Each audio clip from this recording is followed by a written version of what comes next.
Hey guys, it's Cassidy again, and today we're going to read chapters 19 and 20 of Not a Drop to Drink. We're almost at the end actually, and I've heard very mixed things about the ending, so we'll have to see what happens. Alright, chapter 19. It's insane, Eli protested the next morning as Stebbs eyed them both over coffee. I can't believe you'd ever consider letting her go. I'm not in charge of her, Stebbs said. If Lynn wants to go, she'll go, and neither of us can stop her. You could at least tell her you disagree. Stebbs took a long drink before answering. I'm not so sure that I do. Thanks, Lynn said. You're kidding, Eli said in disbelief. Quiet, Vera chided them from Lucy's bedside, where the exhausted patient slept restlessly. She's out of the woods but can still see the trees. Would you go outside? Sorry, ma'am, Stebbs said, rising to his feet. Stop calling me that, mister, Vera said, and tossed a dirty pillowcase in his direction. Feel free to wash that when you're done with your coffee. And once she's asleep, your pants are coming off. Eli and Lynn both froze in mid-stride, looking at each other in shock. I think she means to look at my leg, Stebbs explained, and winked at them. I might be able to re-break the original injury and set it correctly, Vera said in an attempt to cover the blush that crept across her cheeks. Well, that'd be good, Lynn said lamely, and hurried up the stairs, Eli close behind. Stebbs ignored their teasing glances when he followed them outside. Look, Eli, I know you don't like the idea of Lynn going over there to check out their camp, but she's right. Their strength will grow. And if we're going to do something about it, we need to do it now. And what will we do? I can't say for sure until I go and look, Lynn answered. Could be they're so strong we can't do anything, except leave. Hope sprang into Eli's eyes. You would do that? Worst case scenario? Maybe. Listen, both of you, Eli said, glancing between them as he spoke. In Antargo, there's this rumor that California was still normal, that they had desalination plants by the sea that were self-sufficient, and they had excess water even. If that's true, we should go. Rumor? Stebbs asked, hitting hard on the word. Where'd you hear this? It was something that would get repeated a lot, you know.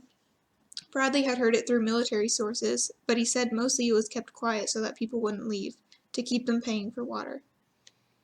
Or it's a mercy to keep fools from wandering out west in search of something that doesn't exist, Stebbs said. You'd take Lynn and Lucy thousands of miles on foot without water, exposing them to God knows what on the road? It's an idea, Eli said defensively. Sorry, Eli, Lynn said. I'd rather shoot people in Ohio than walk to California. Eli snorted and looked at the ground. Look, Stebbs said, trying to ease the tension between them. I know you're not used to the way we live out here. You've learned a lot, but this next lesson is a bitch. We've got to defend what's ours or we die. Lynn's always known that. She's lived that way to an extreme that I never went to, but there's some sense in it. I was too comfortable, too content to see the danger those men posed. Once the smoke stopped to the south, I didn't think about it anymore. And I wasn't smart enough to know what I saw in the sky was the glow from electricity, Lynn said bitterly. You can't beat yourself up about that, kiddo. Vera said they're running generators. They've got heat going in their houses on top of electricity. We assumed they died. Really, they traded up. You had no way of knowing what you're looking at, having never seen a working light bulb in your life. Where are they getting the gasoline for generators? Eli asked. Trade, Stebbs said. They've got a few women over there. Vera said a gallon of gas gets you half an hour. They're set up in South Bloomfield, Stebbs said. Lynn, you familiar with that place? Lynn nodded. South Bloomfield was a small village by the stream to the south. It was nothing more than a bridge, a cluster of houses, and a township hall at the crossroads. She'd raided the houses years ago in search of a pair of scissors. I'm going, she said stubbornly, soon as possible. At least let me come with you, Eli said. I don't like the idea of you going alone. Sorry, Eli, but I might as well drive right through town honking the horn as take you with me. You're as delicate as an elephant in the woods, and Stebbs would slow me down, no offense. I'm getting my leg re-broke. You'll eat all those words one day, missy. Till then I can still outrun you, she said, ignoring the dark looks Eli gave her. I'm going to check on Lucy. Vera was sorting through the prescriptions they had found when Lynn got downstairs. How'd we do? Pretty good, actually, Vera said, holding out a bottle for Lynn to see. This one is augmentin. Normally I'd say it's a little too strong for someone Lucy's size, but it's expired, so some of the potency is lost. I'll start her on it and see where it gets us. She handed her another bottle, with only a few small pills inside. That one is amoxicillin. It's an all-purpose antibiotic that I'd prefer to give her, but it lacks the punch of the augmentin and there isn't enough to keep a stable amount in her bloodstream long enough to kill off the bacteria. You keep it, and if you ever get a cut that looks bad, take the pills until they're gone. Lynn looked at Lucy, peacefully curled into a ball under her clean blanket, a freshly boiled red dog tucked under her chin. This bacterial infection, how did she get it? Was it in the water? Something I gave her to eat? I can't say for sure how she got it, Lynn, but I can tell you that if you hadn't been feeding her for these past few months, she'd be dead for sure. Right. It's not your fault, it's just something that happened. It is what it is, that's what Mother would always say. She sounds like a smart woman. Vera smiled at Lynn and touched her shoulder. I don't want to upset you, but I'm going to move Lucy over to the stream house.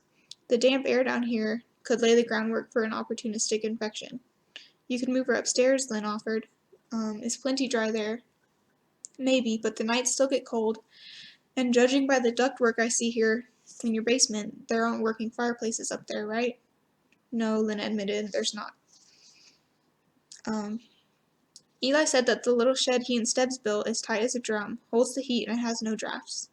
I'm sorry, but in Lucy's condition, it's the better bet over an old farmhouse. It's all right, Lynn said. I want her healthy. I'll be fine. When are you leaving? I'd like to take the meds back to the stream today and get a proper bed set up for her there. If we could all be safely tucked in by nightfall, I'd be pleased. Take the cot she's been using. You're sure? No need for it here, Lynn said. It'll be just me. She made it a point to be up on the roof when they left. Vera sloshed through the muddy yard, a sleeping Lucy slumped over her shoulder. Eli followed with the cot and Vera's backpack. Stebbs walked beside him, weighed down with medicine, extra blankets, and Mother's rifle, with instructions to leave it with Eli at the stream house. Lynn knew he would have refused it if she tried to give it herself, and was relying on Stebbs' prolific common sense to overrule Eli's objections. Eli made it as far as the wood cord before he put down the cot and turned back. Lynn sighed and put her eye back to the scope for a distraction. Vera and Stebbs had stopped to wait for him, and she saw Vera leaning close to Stebbs while he spoke to her, closer than necessary. Lynn bit her lip to keep the smile from spreading. Wily asshole, she said under her breath. Hey now, Eli's voice came from behind her. I know you're not happy with me, but I don't think I quite deserve that.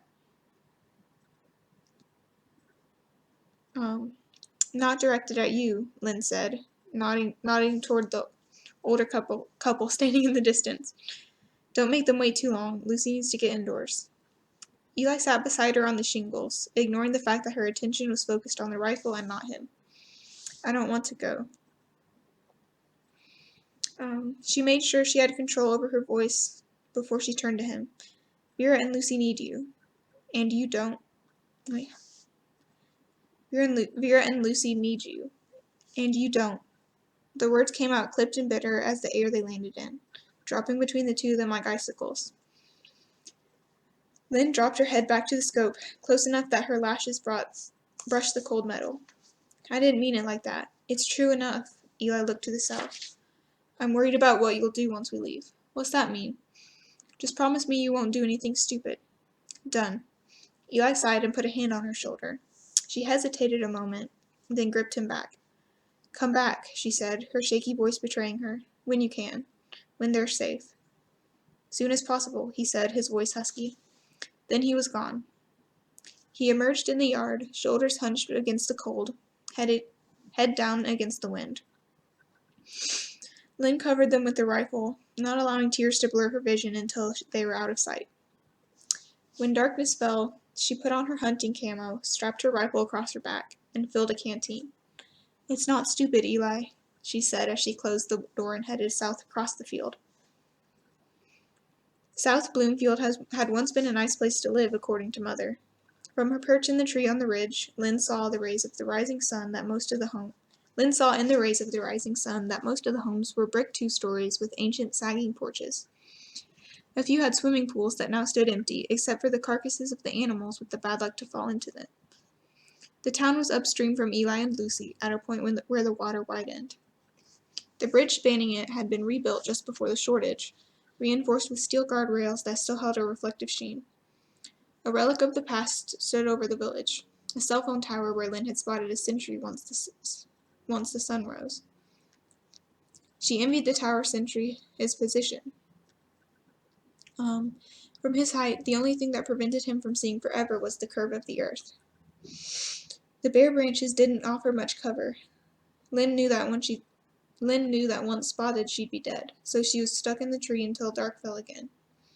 The sentry had been exempted from the daily work in town, which meant he was an excellent shot. Lynn marked him as her first target. The first activity in town came mid-morning. The man she thought of as Blue Coat led 3 women out of a yellow house near the center of town. He was armed. They were barely clothed. They shivered in the chilly air but didn't try to cover themselves. The men passing by hardly glanced at them. They'd already seen everything on display. As much as she wanted to kill him, Blue Coat wasn't her highest priority. He seemed to be in charge of the women, and though he was armed, she doubted his capabilities under fire.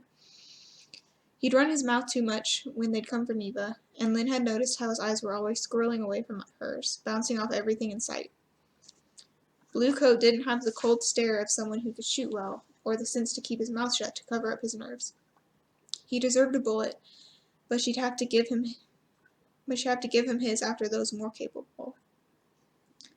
Blue Coat marched the women to the stream, and they disappeared down the near bank. Lynn watched through the binoculars as they emerged minutes later, dripping wet and clutching themselves to conserve heat. Green Hat walked alongside the youngest girl, and Lynn saw him slip something into her hand before she disappeared into the house again. As tightly as the girl clutched the gift, Lynn guessed it was food. Lynn kept the binoculars on Green Hat and the line of women filing back into the yellow house. His actions caused a ripple of doubt on the placid surface of her cold rage.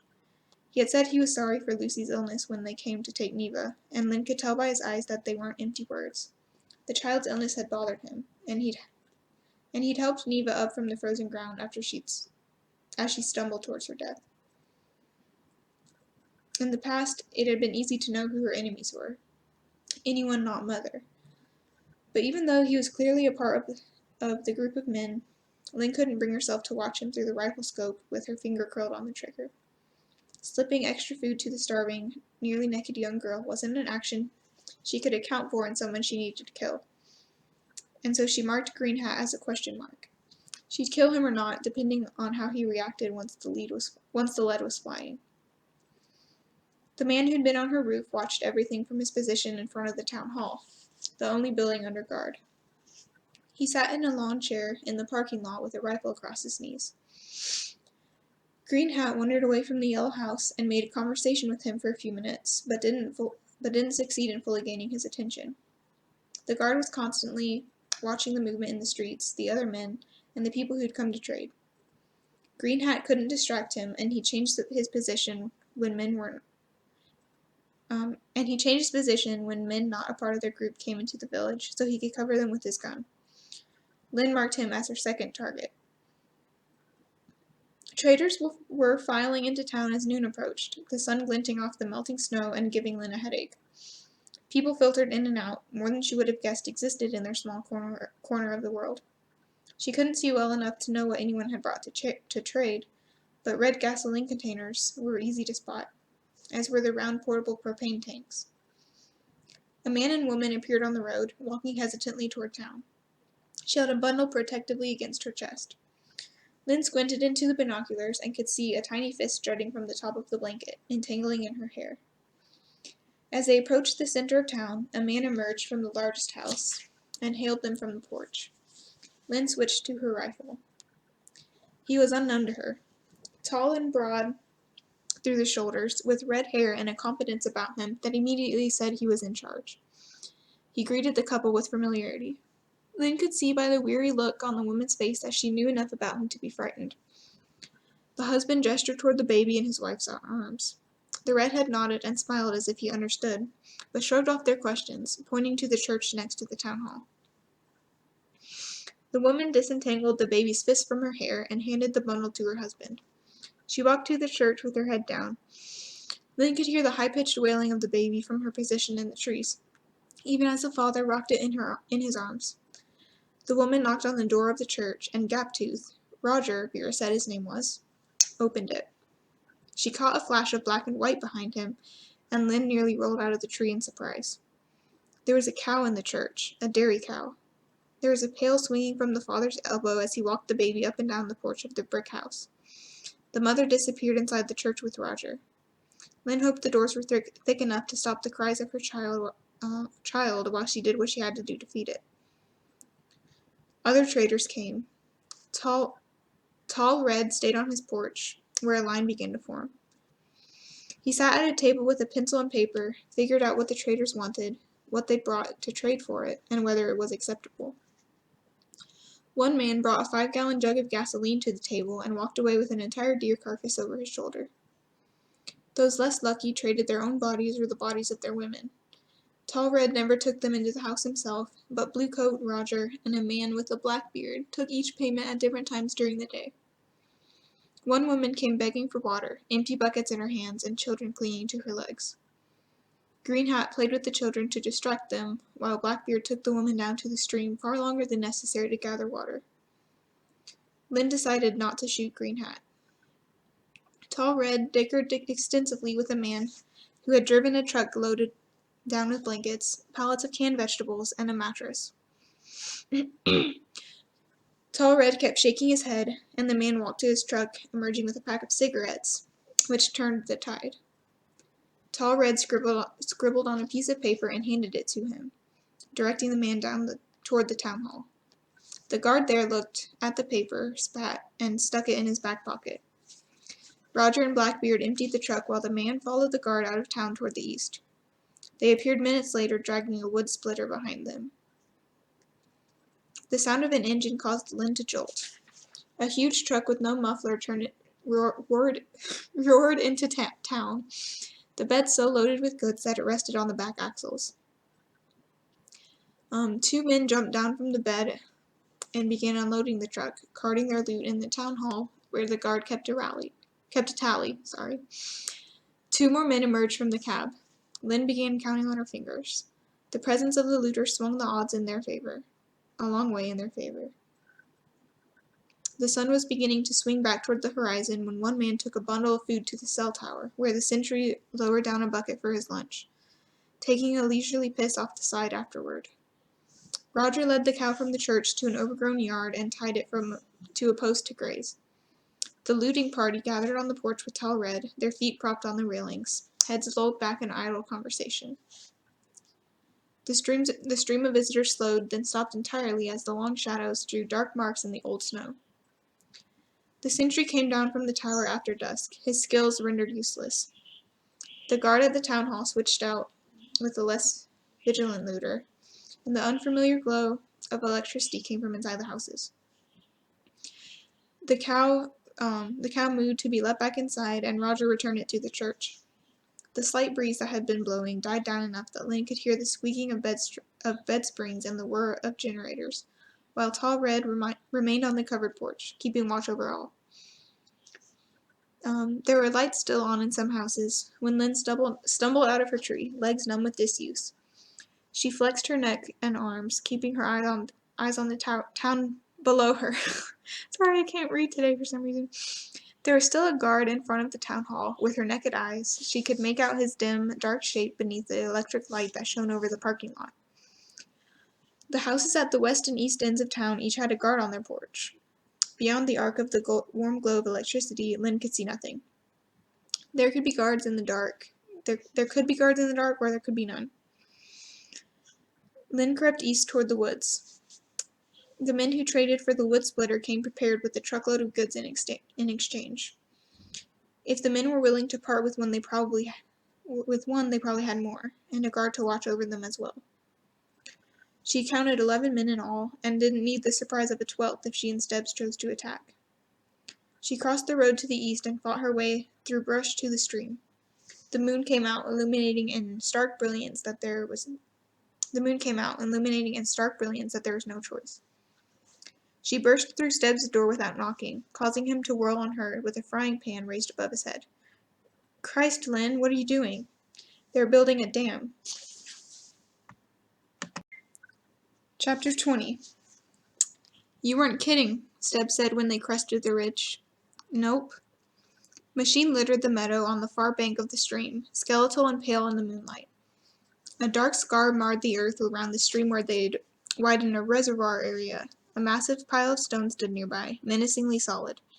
Stebbs took Lynn's binoculars and squinted into them. Shit, he said.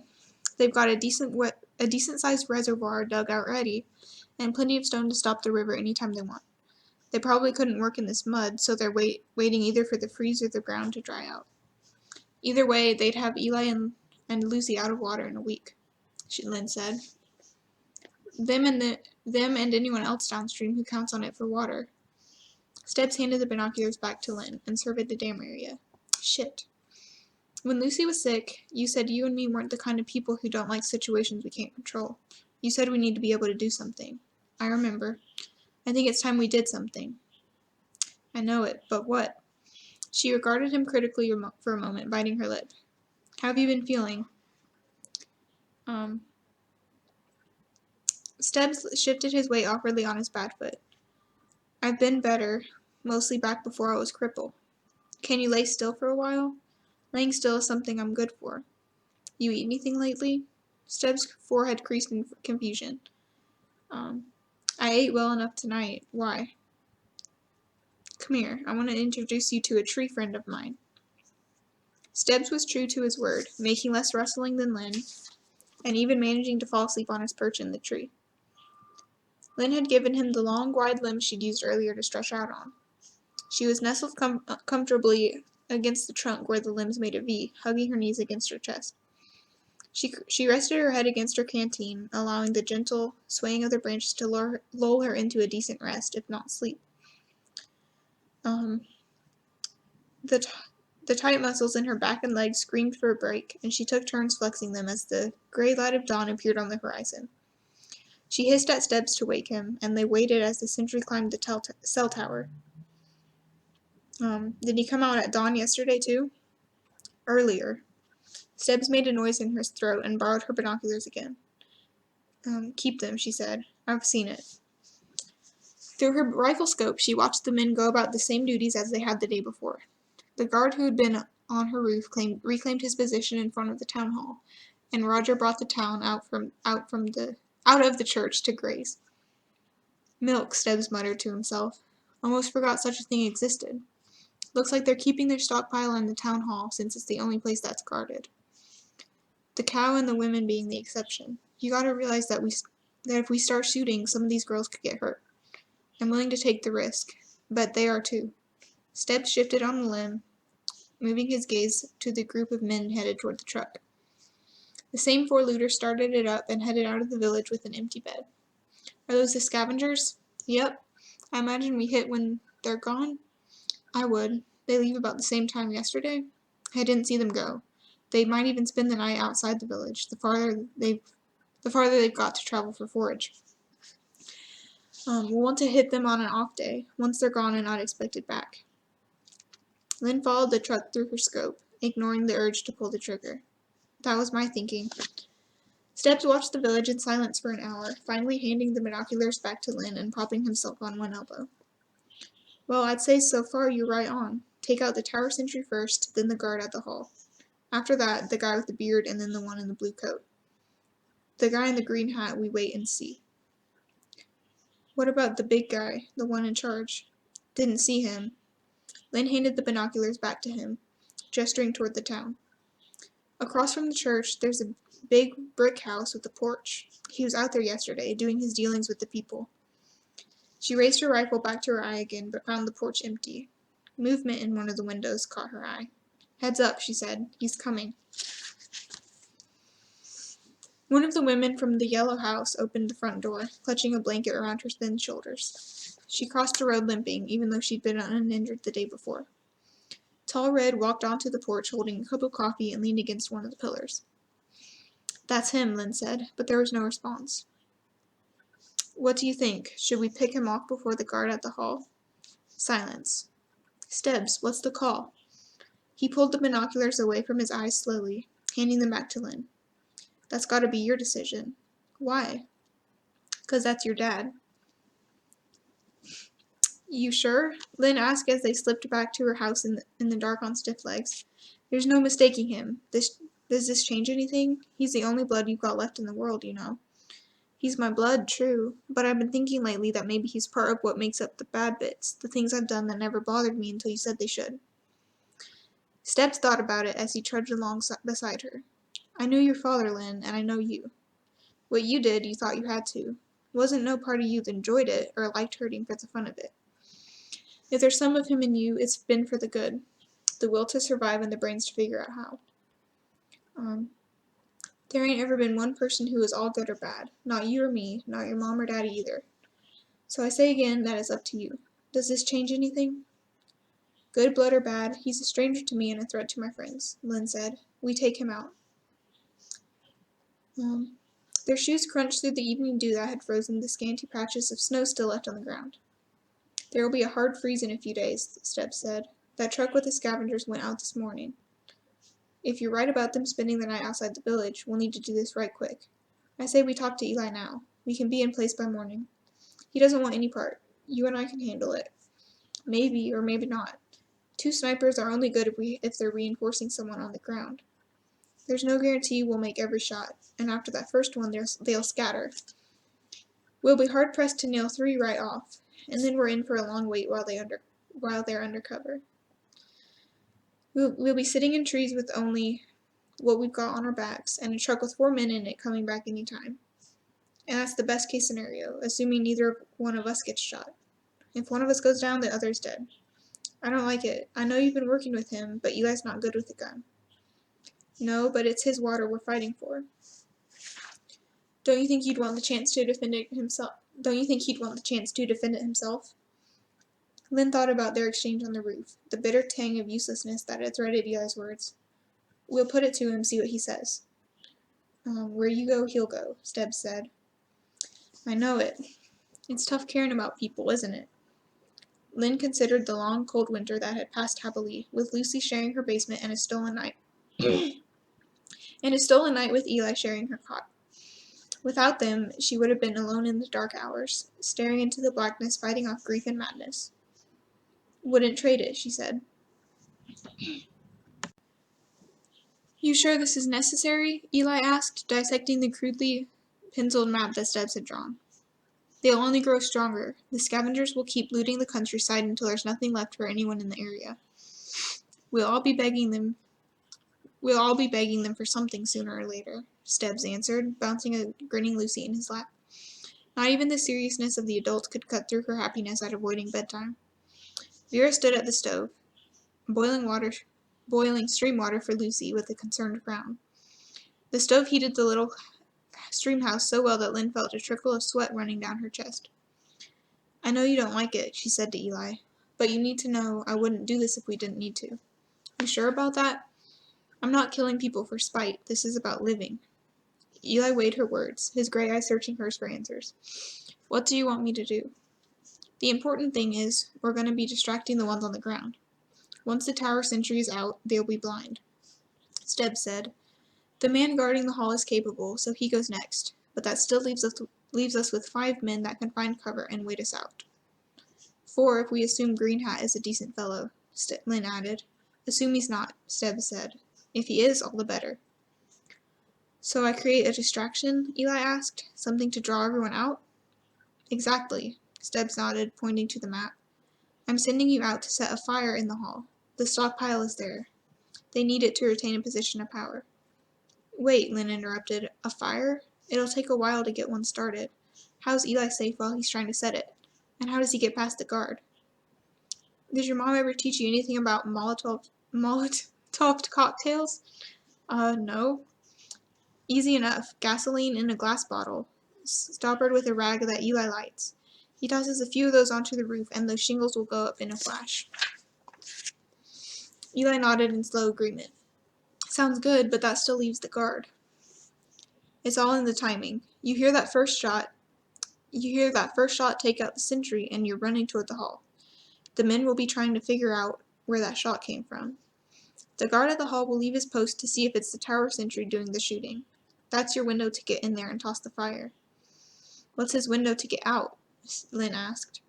"You and I and our rifles," Stubbs answered as Vera pulled Lucy from his lap. She gave Stubbs a dark look that he either missed or ignored. Lynn shook her head. "I don't like it." "I'm the best option," Eli said. "I'm quicker than you, and you're a far better shot. With you and Stubbs in the trees, I'm probably safer than I am sitting here talking." Lynn looked down at her hands and didn't answer. Stubbs continued. The two important shots are the sentry and the hall guard. Once Eli sets the fire, they've got a choice. Let their easy life go up in flames or risk our bullets. They'll risk it, but her daddy's a smart bastard. He'll know what we're up to and send people to find us while the others fight the fire. Lynn, you take 3 good shots and then I want you to move on to a new position. Best case, he only sends 1 man up after you, and you can pick him off as he comes. Then concentrate on the town. "What about you?" Vera asked, her worried eyes searching his face. "How many shots will you take before you move?" "Sweetheart, I'm too old and twisted to be moving. Once I'm set up, I'm there for the duration. Hell or high water." "Probably be hell," Eli said. "We haven't seen a lot of rain lately." Lynn found his hand under the table. Her gratefulness for his humor couldn't be expressed in words. "When do we go?" Eli asked. Stubbs and Lynn exchanged glances. The lightness of the moment vanished. "Before the sun comes up," he said. "Eat well, rest, clean your guns." Lynn squeezed Eli's hand. She wouldn't let go of him until she had to. They left the stream house together, not making excuses for their departure. They walked silently, hand in hand, toward her home. Lucy had been sleeping as they finalized their plans, and Lynn had settled for placing her hand on the little forehead in farewell. Her skin was soft and cool to the touch. Lynn didn't think she'd ever be able to touch the little girl again without fear of feeling fever burning underneath her skin. What did Vera tell her about Neva? The truth, to a point. She told her that her mother had made a sacrifice in order to save her, because she valued Lucy's life over her own. "That is the truth," Lynn said, thinking of the last lingering glance Neva had given her, along with instructions to tell Lucy she loved her. "How is Lucy doing with it?" "As well as can be expected. She asks questions that are hard to answer, and is quiet for long periods." Lynn snorted. "I'll believe that when I see it." They went downstairs together. "I want to give you a handgun," she said. "I've got a few. I don't want to have you on the ground unarmed. Stubbs has been letting me borrow his rifle to shoot, but I've never even touched a handgun, country girl. We'll practice now." He took her hand, guiding her over to the cot. "There's better ways to spend our time. I'm not staying out in the cold, in the dark, shooting a gun when I could be warm in here with you. You'll regret it." He pulled her down next to him, and she rested her head against his shoulder. "I'll regret it more if these are our last hours and we spend it with a gun instead of each other." Lynn leaned into him. "Don't talk like that. Besides, Stubbs told us to rest." "Right," she teased. "Rest. I don't want anything more than to hold you, Lynn." His arms encircled her, and she felt the calm that always came with him welling up from a place she thought only Mother could touch. She turned her face into his chest so that he couldn't see her tears as she cried quietly, knowing that Mother would have never risked her own skin for the sake of others. In a few hours, Lynn would climb a tree miles from her own pond to fire bullets she couldn't spare so that Eli, Lucy, and countless strangers downstream could have a drop to drink. She inhaled Eli's smell, buried her face deeper into his chest, holding on to him until the world would make her let go.